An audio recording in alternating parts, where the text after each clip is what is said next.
Continuando, já que a gente enveredou pelo oceano, pelas águas, vou trazer uma pessoa que quebrou recordes e abriu o mercado. Foi o primeiro atleta português e europeu a se classificar no grande campeonato de ondas grandes e remada. E ficou no top 5. Também fundou a Academia de Surf aqui em Portugal. Não só, é também cofundador da Fundação Hope Zones. Eu vou chamar, aqui no palco, eu peço a atenção de vocês, João Macedo.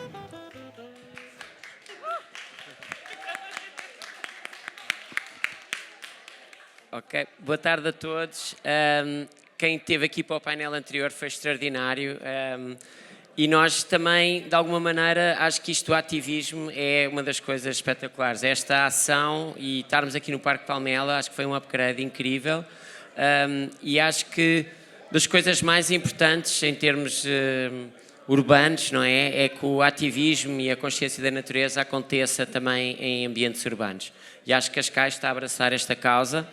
Por isso, eu vou chamar aqui ao palco aqui as minhas queridas convidadas. Vou ter que usar aqui os meus apontamentos também, porque agora estou sozinho no palco. Por isso, vamos... é só olhar para o ecrã. Pois, exatamente. Não, mas eu queria falar um bocadinho mais sobre o vosso caminho. Mas pronto, antes de mais, como vão ser vocês a falar, eu chamo a Carolina e a Teresa aqui ao palco, se faz favor.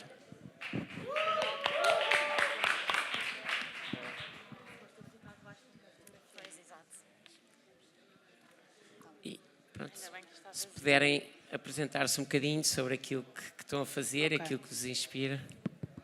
Olá, boa tarde. O meu nome é Carolina e trabalho na Associação Juvenil Claro. Eu e a Teresa somos duas das fundadoras desta associação. A Teresa hoje está aqui noutra qualidade. Traiu a associação e está a representar a rede de arrojamentos de Lisboa e Val do Tejo, que rapidamente é assim um 112 dos animais marinhos.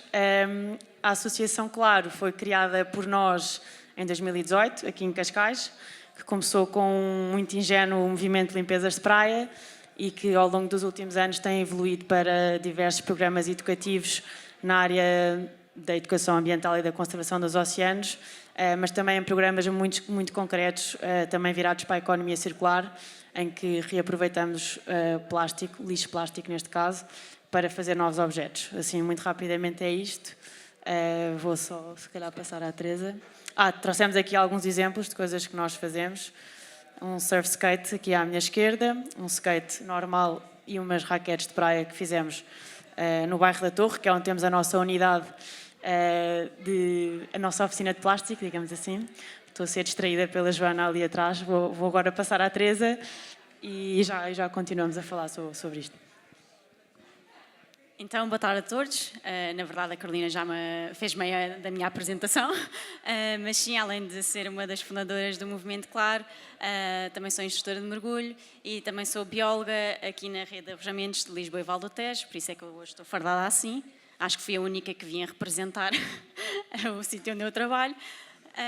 E basicamente, sim, de uma forma mais leiga, somos um 112 nos animais marinhos, mas assim, de uma forma mais técnica, nós lá está a responder, a rede de arrojamentos de Lisboa e Val do Tejo responde a alertas de arrojamentos, que é qualquer situação em que um animal marinho, seja, neste caso nós respondemos a alertas de cetáceos, ou seja, golfinhos e baleias, e répteis marinhos, ou seja, tartarugas marinhas, alertas de arrojamentos, que é qualquer situação em que estes animais vão dar à costa e mortos, ou então vivos, e no caso de serem animais vivos, eles não conseguem retornar ao oceano sem auxílio. E é aí que a nossa equipa entra em ação. No caso de serem animais mortos, nós vamos tirar amostras e fazer necrópsias. No caso dos animais vivos, vamos a tentar salvar o animal, dar-lhe o maior conforto possível e determinar qual é que é o melhor destino para esse animal. Vou transitar aqui para inglês só para fazer aqui em honra aqui um bocado da nossa conferência, uma pergunta que tentem o melhor possível, mas acho que aqui não há respostas certas ou erradas. So no right or wrong answers. But in your experience, because we are at the Extreme Hangout, right? So I think the Action Sports channel from years ago. Amber might already be otherwise engaged. No, there she is. So she's still listening. Very good. What do you think is the most extreme actions you can do in your work? So it's already extremely hands-on. So, beach cleanups are, no matter how many you've done, it's always useful to extract. But how do you think, what is pushing the limits for you in your area? Maybe starting with Carolina, and then we can go. So, of course, we don't push the limits as João does, surfing huge waves in Nazaré, but we can go at least drop an half pipe in Bairro da Torre skate park with our skates. So that's, I think, the most extreme activity we perform at the NGO. And also, of course, the manufacturer behind these skates, where we use shredder machines, we use molds, we use oven. Everything is extreme in the sense that, of course, an accident can happen. Fortunately, I think in 3 years of this program, nothing happened. We just had in one of our school programs 2 years ago, one of our machines, which was an extruder, basically set fire. But I'm grateful that nobody's here from the municipality, so nothing happened, nobody got injured, but it was scary, yeah.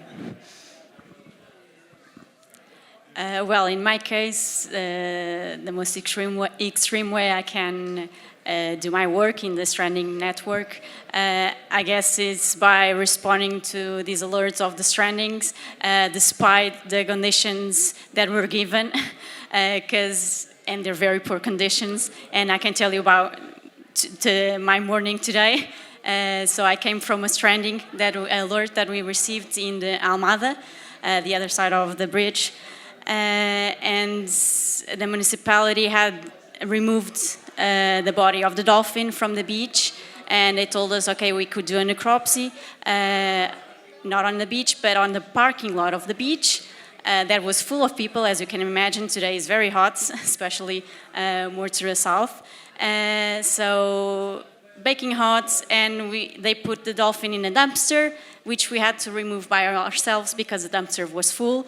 But we decided we didn't want to lose the information that dolphin could give us. And thank God we did, because we think this was a dolphin that died through bycatch. So I think that's the most extreme way we can respond to these alerts. Even though sometimes the municipalities are not the most easiest identities to work with. Okay. No, thank you. Maybe I can, sorry for my maybe repetitive nature, but just to try to go a bit deeper, because these are really extreme activities, as you're saying, and to be able to respond and, even be, repelled by the situation and be able to follow through.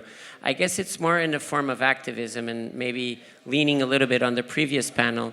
It's like, what is the edge of activism? So maybe an example, there are some youngsters who, throw paint at politicians, green paint, and so although I always remember I'm an ambassador for Patagonia, and Yvonne Chenard had an interesting way of dealing with civil disobedience, that he would always bail people from jail. So if they went to jail for civil disobedience, they were almost heroes. They might even be hired by the company. So it's an interesting thing for the youth to understand that activism, obviously with respect, it's a very fine line. That's why I was asking, for examples that maybe inspired you to be activist and, pushing the boundaries. So making equipment that could run fire and you could be scolded, but, other things that, even if it's not from your own organizations, but that inspired you in a form of activism.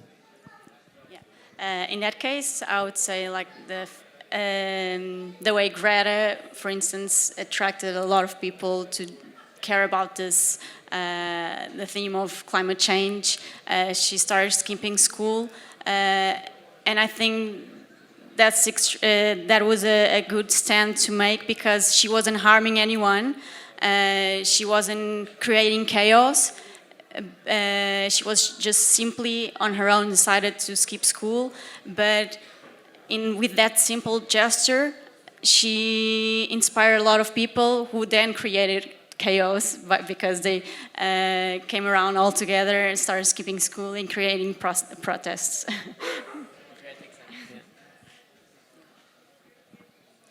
In my case, I do not relate with like extreme behaviors when it comes to raising awareness towards the climate or anything that needs to be protected, but not even going that far here in Carcavelos, without making any judgment about if it's right or wrong. But for instance, in Quinta dos Ingleses, you saw a big group of people before the construction started getting together. It was thousands of people doing not only like a big action when it comes like to give your hands to one another, sing songs. They really did like it seemed like a show with dances, everyone expressing their opinions about their position, let's say, towards this construction, but everything not violent. So that's what I support, because I think extreme actions, throwing paint,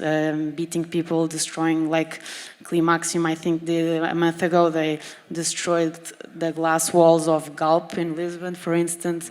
That only creates more trash, actually, so because you need to replace the glass, clean the debris, so I think in the end it doesn't make any sense. Yeah, fantastic. Yeah, extreme balance, right? If I'm using extreme balance. Yeah, and I think the means don't justify the ends, right? I think exactly. That's a very big takeaway. Yeah, I think it ends up being counterproductive, because people that might be, okay, they're not indifferent, but they're kind of like, they sympathize with the climate change, for instance, problem, but they're not very active. They see those people and they think, okay, they're all like, just nobody's that. They use this to create chaos. They don't care about the climate, but they just want to create chaos and use this cause to do so. And they end up maybe derailing people that might care for the cause to not care for the cause of those people. Exactly. I think that's a great segue. I remember doing some workshops in schools, and a lot of the jobs connected to sustainability require connection to companies. And so I think having a balanced approach, I mean, just like this event, right, is something that is key for us to perpetuate and to actually make long-term change, right? So in that, what have you been learning in your connection with the private sector? So for all intents and purposes, you are professionals at what you do, and it's very difficult, we all know that, but I think the collaborative nature of nonprofits, I think, might be one of the key differences from the competitive nature of just companies. And so if you have an experience of a positive or a partner that works with you from the private sector, and how you have learned to adapt and evolve with that.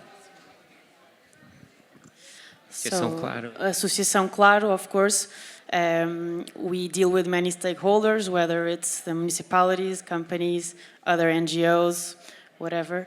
But of course, with partnerships, you can always go further. At least it's one of the Sustainable Development Goals, so partnership for the goals.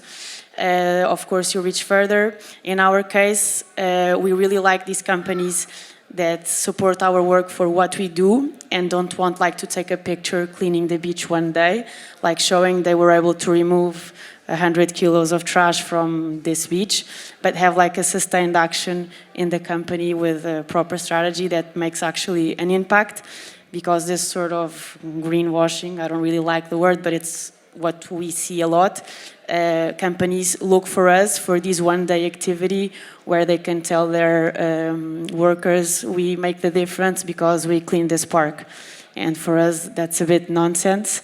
So we usually try to tell them when we do our initial briefing before the cleanup starts that they need to have a sustained action, and that cleaning a beach or a park for one day does not do the job. So yeah, of course, we need companies to change everything.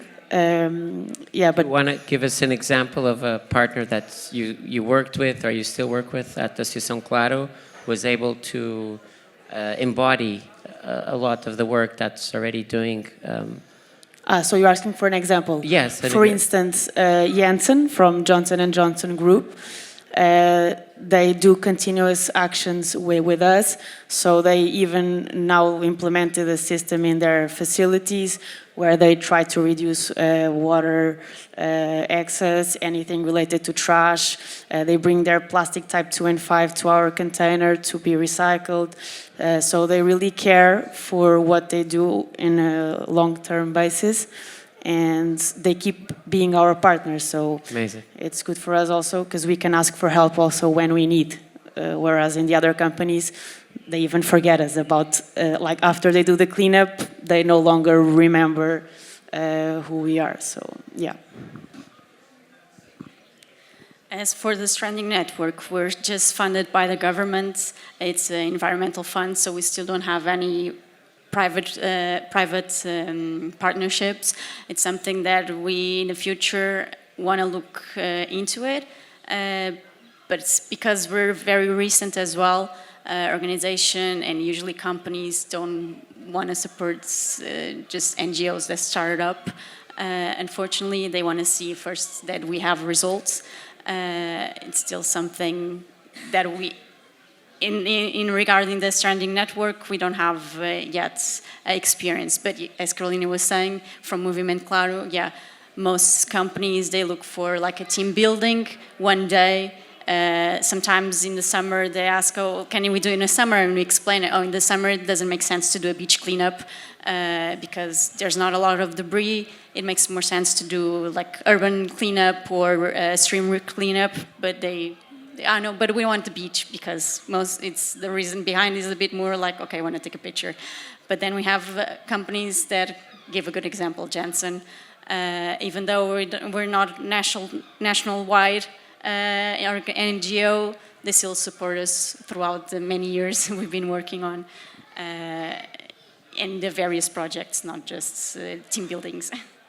So you believe, for example, you know, Nova, that's based in Carcavelos, they have an impact course, right? And so I think more and more companies are interested in having someone on their side to help make this bridge. And so is this something that, you know, gives you hope in terms of the way that you connect with companies, that even if that first contact is just the cleanup, it's a little bit of that, just the picture, but giving you maybe more tools? Or was there an opportunity of someone, maybe an example again of a cleanup, or how do you follow up?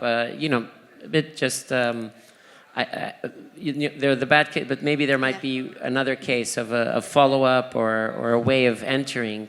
So I think it's interesting for the youth that goes to university and are studying impact and might maybe be in one of these companies, but it's very difficult because maybe it's a small budget, you know, they have their constraints. So ideas that you think could be better, okay, the seasonal aspect or things that are fun for the team building, or just some thoughts on that? Yeah, no, when we do the team buildings, even with these companies that we feel a little bit like it's just for the picture, I always think, okay, even if just one of the persons that's going to the beach cleanup comes up at the end and asks, oh, you're doing great work, how can I help more? It's worth it. So that's why we still do it. And because we know, even though the whole company might be, that's the goal, it's just to reach a goal within the company. There's still people on the team that actually care for the activity they are doing. And the last team building that we did, I actually had one of the collaborators come to me and ask, oh, I was really interested in the project that you told us about, the underwater cleanup, how can I help? And then in the next underwater cleanup, she showed up and participated, so it's worth it still, even though sometimes we think, okay, evil companies, private companies, they're the ones destroying it, they're just doing this for to reach a goal. I remember, like I spoke about Galp, but Galp was really important for us in the very beginning because they set up this it was a one-week workshop where basically a team of 20 people from GALP, from all areas, they were basically allocated to 3 NGOs that GALP chose to help structure the NGOs. So usually recently created NGOs, and we were lucky because we got 4 people that were really motivated and really wanted to help us. And even today, one of them texted me, "Oh, are you at the event today? Can I come?" So they helped us throughout 1 year, basically doing free consultancy to help us structure everything. So it can be useful. That's a fantastic example. I mean, I think that's probably one of the biggest challenges of the youth is understanding how you need to engage with the corporate sector, you need to engage with the companies, but how can you change them from within? And I think that gives both sides of the coin a lot to do and a lot to respect, that there's mutual respect. I guess from, removing plastic from companies, and we're always talking about, the costs, are you also, making suggestions? So I think what is the lowest hanging fruit that a company can do is recycling in their office? I mean, something that small, but maybe something that you've been inspired that maybe GALP was offering consultancy. Again, examples that you've come across because you work with the corporate world and the companies and changes that they've done internally. Of course, the plastic is the most visible one. So when you think about trash, that's like the thing you want to minimize in the first place. But there are many other things. For instance, Novo Banco has a new building now in Lagoas Park. They invited us to visit their new facility. And it was incredible because everything was super well designed. Everything regarding like the rooms, the lighting of every space, everything with sensors, super efficient, green buildings with walls it was like a 15-meter wall full of those plants that basically, I don't know the name. Tipo plantas, parece tipo musgo. Basically to increase air quality. It's sort of a huge green wall, but I don't remember the name of the plant they told me that day. They're really trying to have a very sustainable business. Allowing people to stay home, it's also sustainable. You decrease transport. But there's not one thing that I can tell you I'm super inspired. Of course, the goal is not even having to recycle. That's the goal, because recycling should be the last thing you do. So providing all the workers with everything that is reusable, I think that's basic now. Even like having their own cup of coffee, not like using a paper cup every time you go to the machine. So it's very small, but in the end it makes, of course, a difference. But yes, even the municipality with Joanna, who spoke this morning, the first thing she did when she arrived there was taking everything that was single use from the municipality buildings. And Cascais was the first one to do it, so that's something good, of course. But yeah, palmas to Cascais. But yes, what else should I say? I don't remember. That's amazing. That's a huge example, yeah.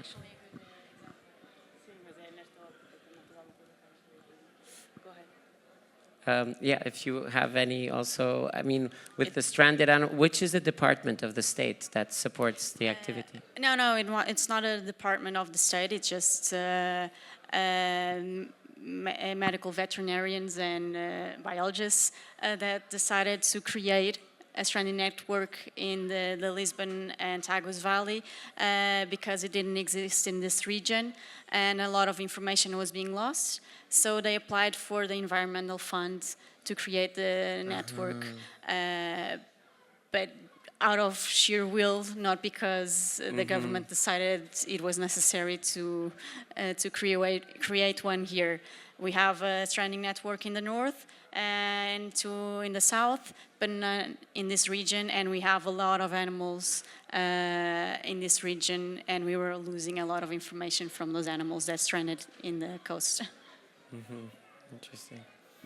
I guess, this part of science, right? So I think the connection of ocean of possibility, the theme of our, where do you see science helping what you're doing. So obviously, I'm a big fan of recycling. Again, it's not at the source. We'll talk about lobbying after, but in terms of the science or technology, and how is that helping, new possibilities for waste? Is waste management getting better? Do you see that on the ground? News from the ground. Well, definitely as technology improves, waste management should improve as well. And again, using Cascais municipality as an example, just a simple technology that nobody thought about years ago and makes total sense to have it. For instance, the bins on the streets that are called smart bins that compact the debris. So it takes a lot of more debris, so the truck doesn't have to pass by so many times to collect the debris and has a lot of more capacity. So how does this help?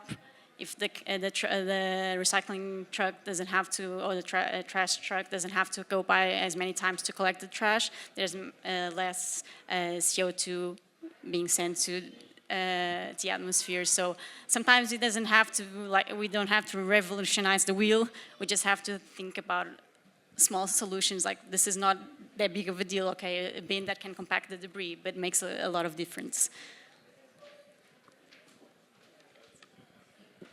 And it's powered by a solar panel. Yeah, it's true. Yeah, amazing. I would just, because we're talking about, I think you might have alluded to that, but what they call the plastic tap, right? So there's millions and tons of plastic still being produced every day. And so are you aware of national or municipal laws that are trying to attack that problem more at the source? It's something that's spoken about in a lot of ocean conferences, but and at the UN level. How is Portugal in that? Are we kind of advanced, or we're not? Subject to EU regulation all the time, but according, I think, to this is worldwide knowledge, until now, from all plastic recycled, from all plastic produced worldwide, we only recycled 9%. 9%. That's nothing. Yeah. So, unfortunately, I think we cannot recycle and keep up with the rhythm of production. It's impossible. And recycling has this problem that we usually don't think about. You can only recycle one item an X amount of times. So usually it's 5 times. So after that, it's trash. So recycling is not an option, I think, a solution. And the recycling process itself wastes and has, of course, emissions. So I'm not sure if recycling is a solution. So I think we need to stop producing and find ways to reuse and stop this sort of way That's of pretty living. extreme. Yeah, it's pretty extreme, but it's true actually. If you look to the east of the world, basically they are our dump.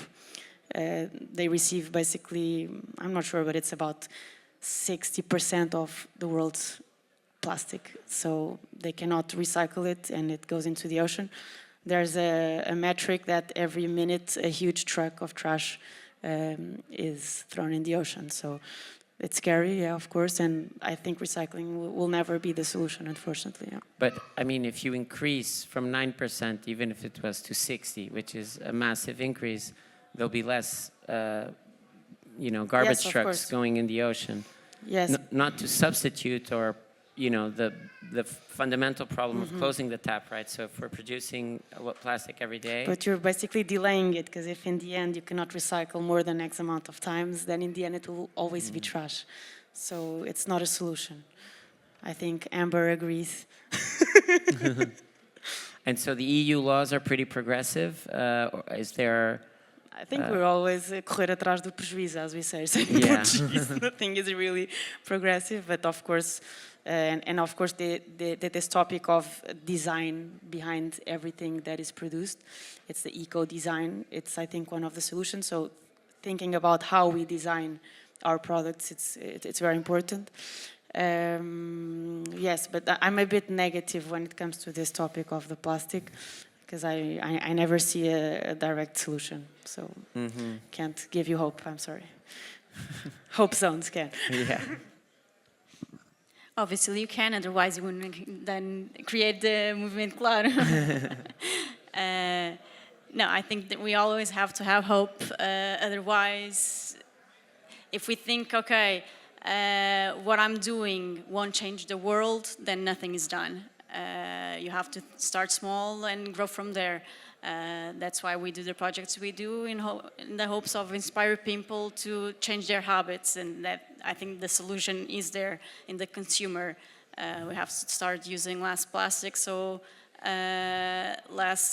we produce less debris, and less debris ends up in the ocean. I think that's the way it can go. Otherwise, just cleaning, like you said, we have to close the tap. Otherwise, imagine if you're in the kitchen and the pipe blows and water starts flooding the floor. What do you do first? Try to fix the pipe, or get a mop and clean the floor? You go and fix the pipe, otherwise you're just with the mop cleaning and water keeps pouring in. It's the same issue with the plastic. If you don't close the tap, we can do all the cleaning we want, but there's still going to be debris.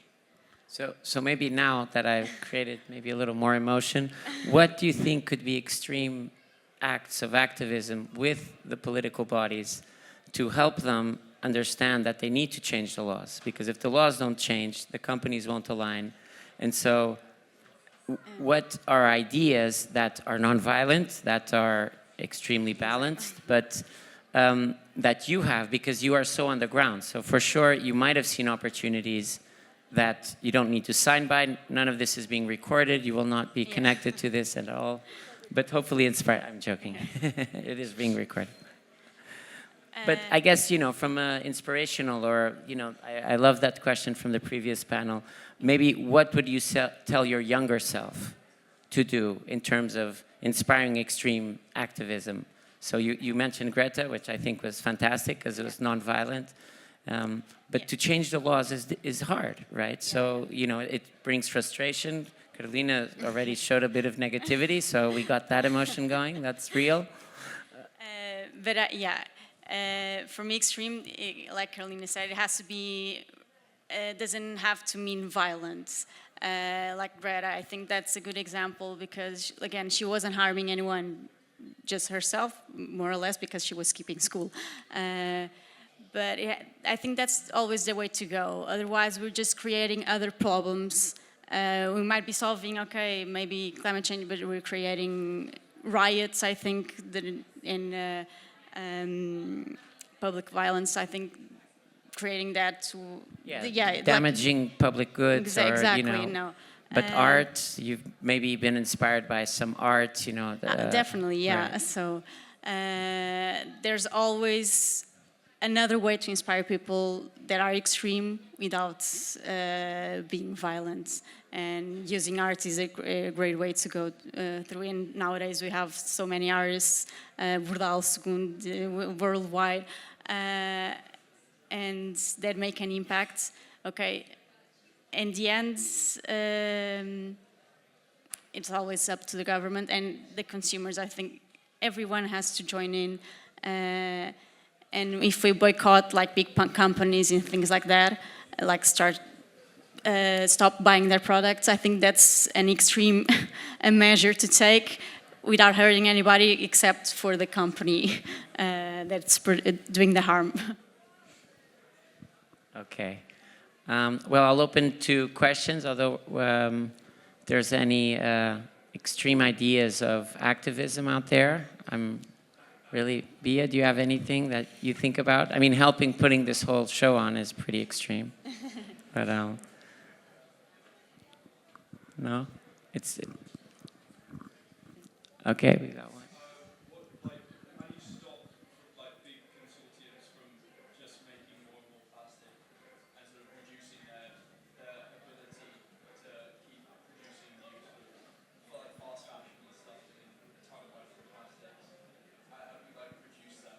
I think that's a great, and that's the million-dollar question, isn't it? And I think it's exactly the one of lobbying and I think inspiring, and that was what I was like transform this negativity, right, that around the plastic epidemic, and you know, be able to influence governments. So that's my opinion here, is that I think, you know, art is really good, you know, knowledge, you know, so you know the laws, and that's what I was curious also, you know, where are we?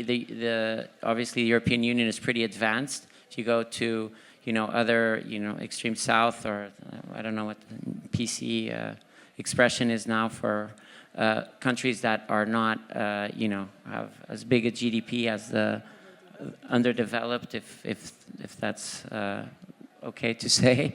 But basically, I think it's, you know, tapping into what is the law and how can you change it. But please add to this.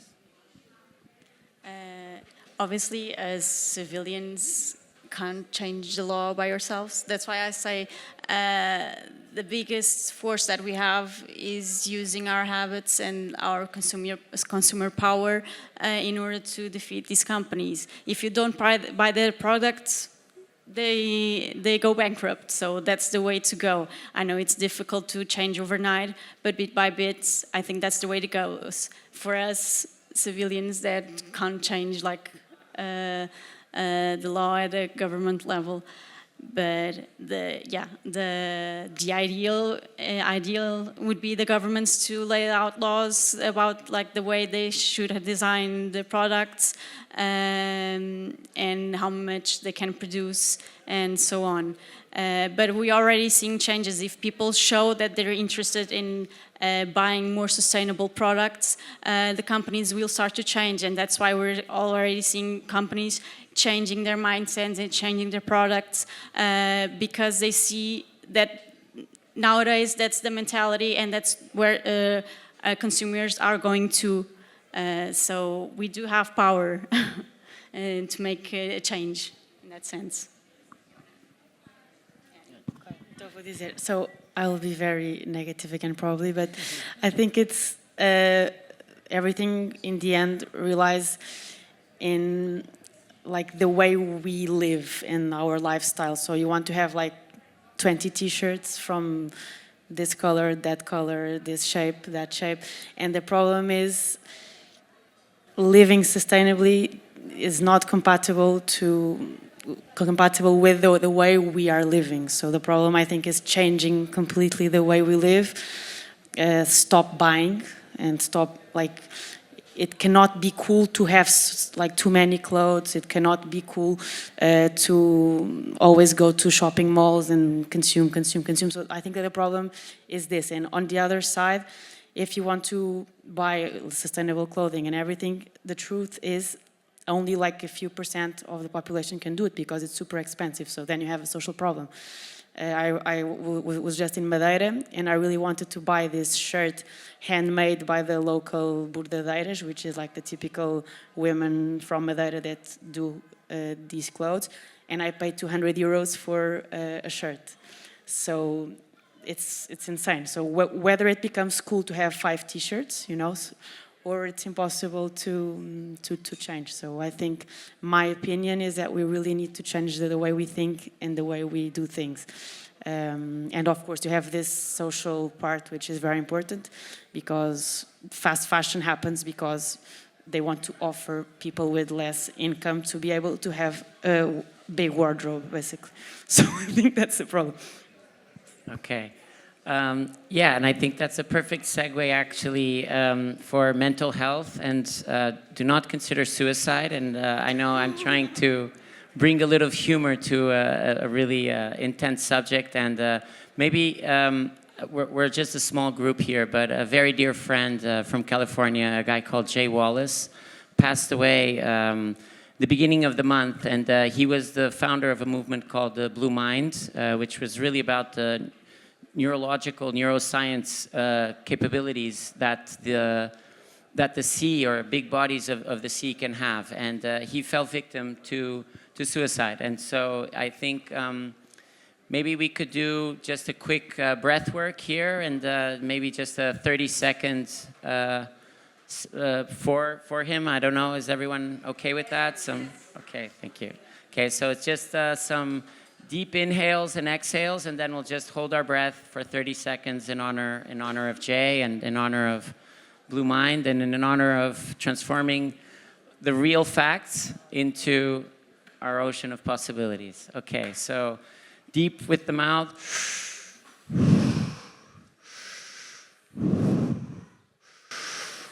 I'm gonna start counting. Oh, wow. Okay, I have to breathe harder. Okay, 5, 6, 7, 8, 9, 10, 11. I can hear you, it's a good sign. 12, 13, 14, 15, 16, 17, 18, 19, 20. Last 10. 9, 8, 7, 6, 5, 4, 3. You're lightheaded, it's a good sign. 2, 1. Breath hold for Jay. I will count for us, okay, 30 seconds. That's cool.